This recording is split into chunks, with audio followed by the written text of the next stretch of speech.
S Aničkou se mi dělá strašně hezky, protože my jsme se už potkali před, kolik to už je, 12 let na Hořícím keři.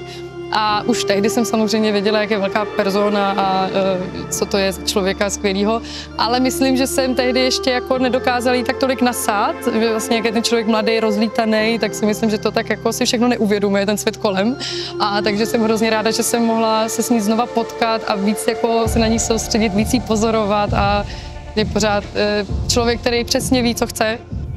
Poštěstilo se mi to při práci už 3krát, toto je po třetí. Poprvé to bylo v Hořícím keři, po druhé to bylo v Šarlatánovi a teďka ve Francovi. Mě na ní nesmírně baví, že je velmi vzdělaná, velmi vtipná.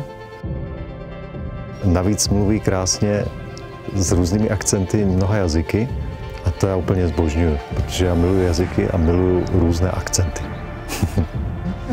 S Agnieszkou Holland se pracovně setkávám podruhé po 13 letech. Hlavní rozdíl je v tom, že před 13 lety jsem se jí styděla poprosit o společnou fotografii a dneska jsem se k tomu po asi hodinovým odhodlávání se odhodlala.